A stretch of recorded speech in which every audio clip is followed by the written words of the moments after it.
we're shrinking down today. Shrinking down. Yeah, metaphorically, we're picking up with Chapter 2. Nathaniel stepping into the unknown with the Wish Thieves. Ah, big leap of faith. Especially after that prologue. All that mystery. Right, the eyelash-stealing sprites. And that wish granted on his 12th birthday. So creepy. So Chapter 2, Nathaniel shrinks down to sprite size. Talk about an Alice in Wonderland moment. Right. He finds a secret door.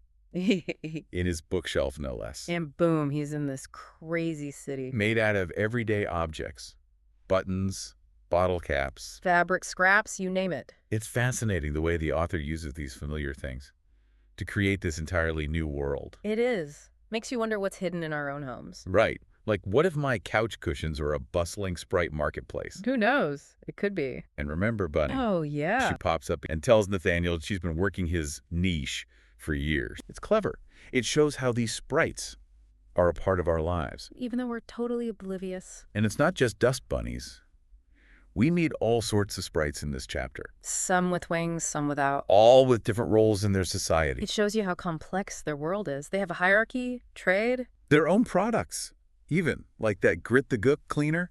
It seems to be everywhere. Yeah, that stuff is everywhere. It raises questions. What if this miracle product is actually having unintended consequences? Interesting. Like some cleaning products in our world, right? Convenient, but bad for the environment. Exactly. Makes you wonder about Nathaniel's wish. Speaking of which, things get really intense when they arrive at the Wish Thieves headquarters. Yeah, the place is huge and imposing. Then we meet the leader. Not exactly who you'd expect. He's this large, wart-faced sprite. And he starts grilling Nathaniel about his birthday wish. Then they give Nathaniel these special spectacles. And suddenly, he sees sprites everywhere. All over town, clinging to people, riding on cars. Windsurfing even? Like they're part of the fabric of our world. And the leader says, this is our town too. It suggests a deeper connection between them and humans. Right, and just when things couldn't get weirder, this tall, dark figure walks in. Total power shift. Makes you think about the hierarchy of the Wish Thieves. Definitely adds another layer of mystery. And despite Boss's presence, the leader keeps pushing Nathaniel to reveal his wish. Nathaniel senses something's wrong and hesitates. It's understandable. Surrounded by powerful beings, unclear motives, wishes might not be so simple. And when the leader gets impatient, he makes a threatening gesture. But then Voss steps in. Oh, yeah. Gets permission to take Nathaniel to Midtown. Midtown. Another mystery. Safe haven or deeper into danger. Boss's motives are hard to read. It really makes you wonder whose side he's on. Midtown.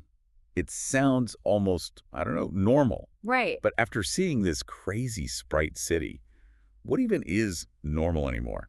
It's true. I mean, we started in Nathaniel's room, super normal, sterile even. Right. Then those creepy hints about sprites in the prologue. Chapter 1 gave us a glimpse of their world. And now, Chapter 2. We're down the rabbit hole. Deep down, it makes you wonder if Nathaniel's world is like this. What about ours? Exactly. Okay, but back to this wish situation.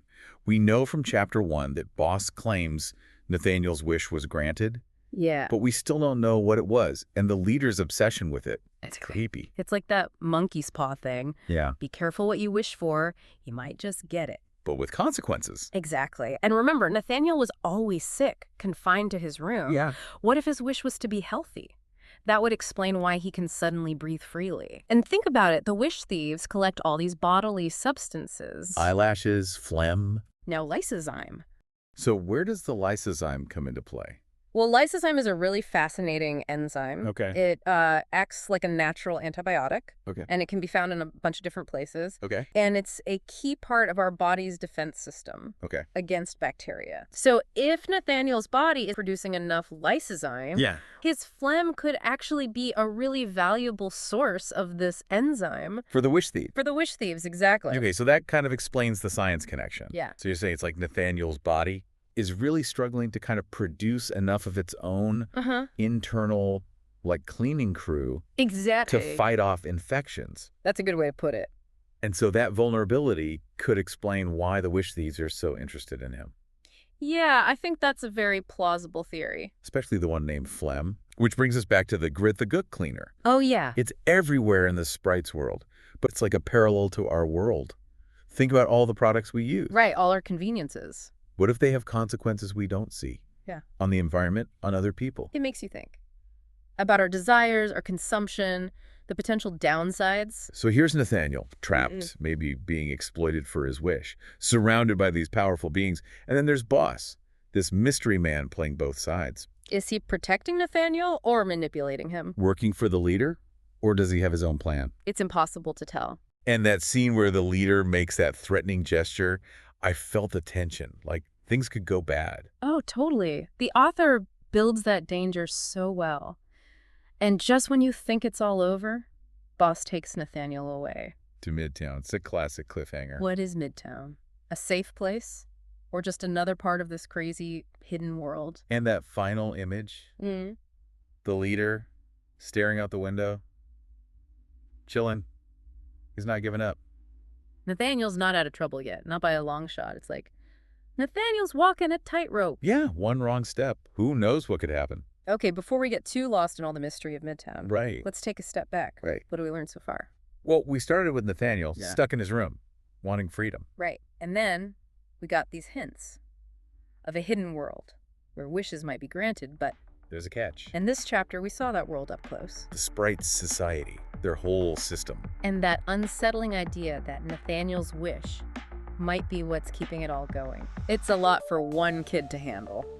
I'm hooked. Me too! Midtown, what else is hidden? Can't wait to see what happens. It's amazing. Even after 2 chapters, we have more questions than answers. The author's done a great job with that, keeping us guessing, wanting more. Absolutely.